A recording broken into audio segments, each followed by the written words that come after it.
So this is our wall hinge. We're going to put our hands against the wall and we're going to be practicing getting into a very slight tucked position when we inhale, and then we're going to go into an untucked position, finding the inner heels of the feet as we exhale, and that creates this stretch in the back of the pelvic floor. So I'm going to take my hands on the wall and I'm going to take a few steps back from the wall so I can really get myself into almost an L position here.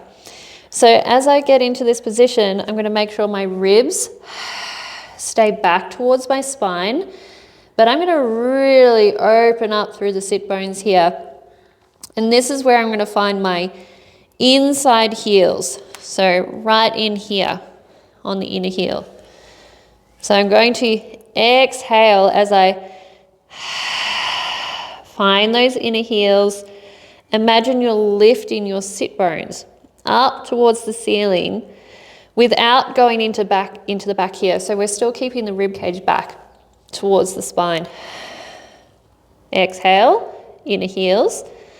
And then we're going to go into a very slight tucked position and we're going to find the outside of the heels. So down here on the back. Inhale as we find those outside heels. Exhale, inner heels. Spread the sit bones apart. Inhale, outer heels, slight tuck. Exhale, untuck, feel the inner heels. Outer heels, little tuck, inhale.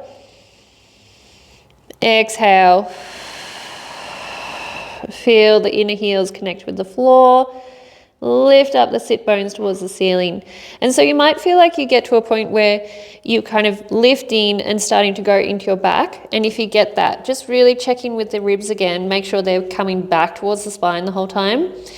And you can even keep one hand on your ribs here just to check. When I exhale, find those inner heels. Am I also going into my back, or can I keep this neutral and just spread the sit bones apart?